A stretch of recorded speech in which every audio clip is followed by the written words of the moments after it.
Verstappen went off track, completed the overtake on Hamilton, kept the position, and now the FIA is investigating it after the race. Not during the fight. After analyzing the data. And that's what makes this massive. Because in the same race, drivers were losing podiums and positions just for crossing the limits too many times. Zero tolerance. No margin for error. So when one move goes beyond the track, and actually gains a position, it instantly becomes one of the most controversial moments of the season. But here's what makes this even more serious. Verstappen wasn't even supposed to be pushing. His team told him clearly, save the tires, don't take risks, this race doesn't matter. And yet, he still made the move. Off track. On Hamilton. Kept the place. That's not just aggressive driving. That's a decision. And now the FIA has to answer the question nobody can ignore. Was it the only option? Or did he know exactly how far he could go without getting penalized? Because if this gets judged as illegal, this isn't just about one overtake. This could redefine the limits of Formula One for the rest of the season. At first, nothing about the Miami sprint suggested this would become a controversy. It looked calm, controlled, almost too clean. Lando Norris led every single lap from pole, completely unchallenged, managing the race from start to finish like everything was already decided. No chaos at the front. No real battles. Just a race that, on the surface, felt predictable. But that's exactly where the real story begins. Because while everyone was focused on Norris dominating, something very different was happening further back. Max Verstappen was sitting in fifth. Lap after lap, no aggression. No urgency. No signature moves. Just holding position. And that's not normal.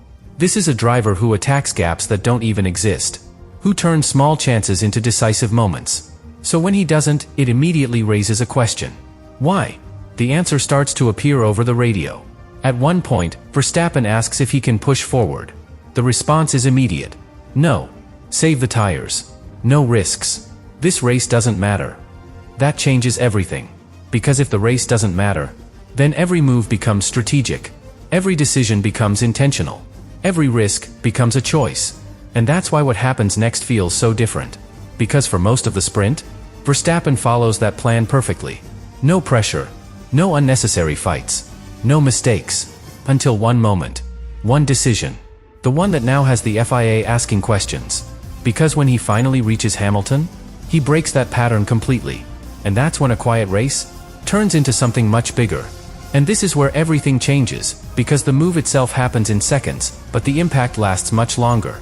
Picture the moment clearly. Two cars approaching the corner. Hamilton defends, tight, precise, exactly how you're taught to do it. He holds the inside line, leaves no easy space, forces Verstappen to go around the outside. That's the difficult path. The risky one. Now, in that split second, Verstappen has a choice. Back out, or commit. He commits. Carries the speed. Turns in, but instead of staying within the limits, he runs wide. Beyond the white lines. Uses that extra space to keep momentum. Completes the overtake. And most importantly, keeps the position. That last part is everything. Because in Formula One, going off track happens. Drivers push too hard, they run wide, they correct. That's normal. But gaining an advantage from it, that's where the rule becomes strict. And Verstappen didn't just survive the corner. He gained from it. Now here's where it gets uncomfortable. Because this didn't look like a mistake. It didn't look like the car slipped. It didn't look like he lost control under pressure. It looked controlled. Like he knew exactly how far he could go. And that's why the FIA is now digging deeper. They're not just watching the replay. They're analyzing the inputs behind it. Speed at entry. Steering angle mid-corner. Throttle on exit. They're comparing it to previous laps, to similar corners, to what the car was capable of doing without leaving the track. It's like rebuilding the decision, frame by frame.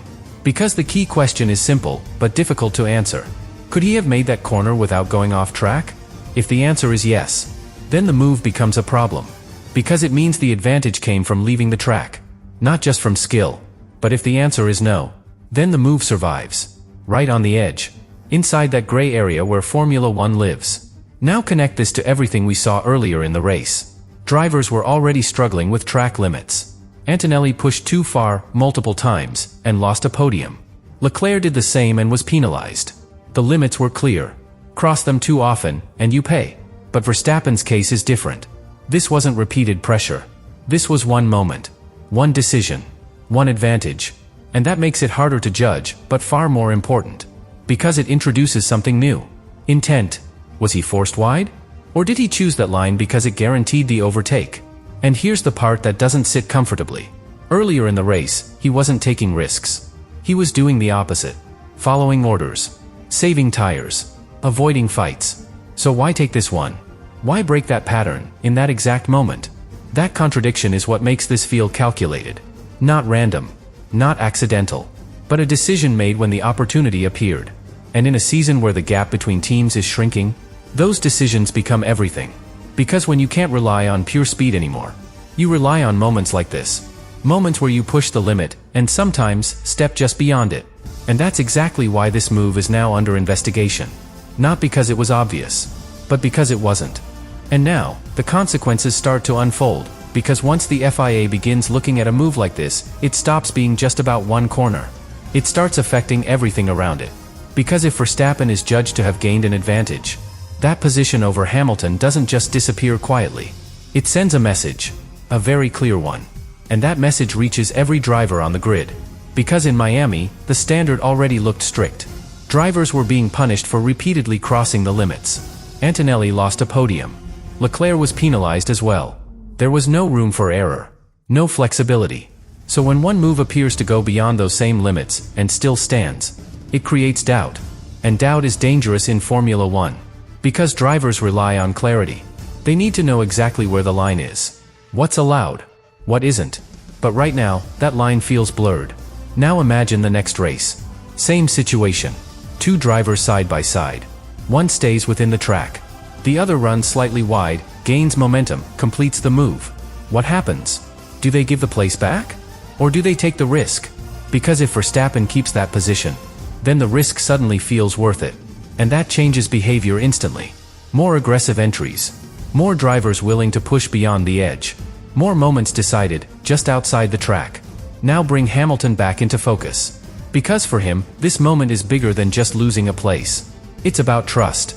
He defended correctly. Held the inside. Forced Verstappen into the difficult line.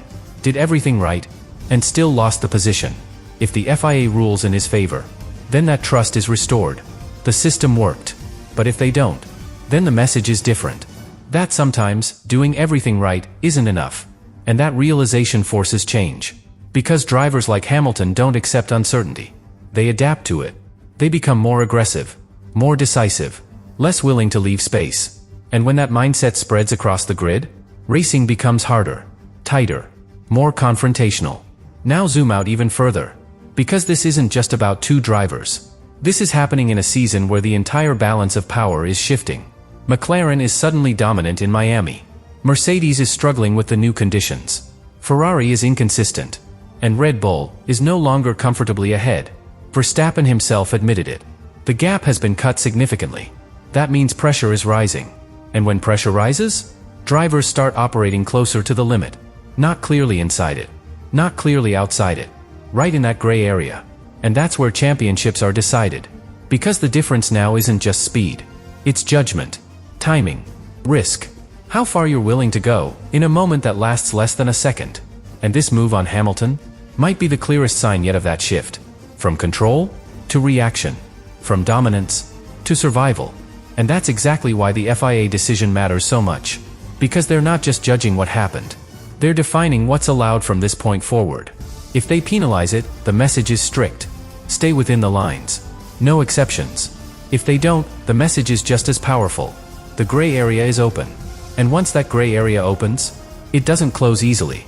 More moves like this will follow. More risks will be taken. More races decided not just by speed, but by how far drivers are willing to push the limits. So what looked like a small moment in a quiet sprint might actually be the beginning of something much bigger. Because in Formula One, the most important changes don't happen all at once. They start with one decision, one move, one moment. That forces everyone to rethink where the limit really is.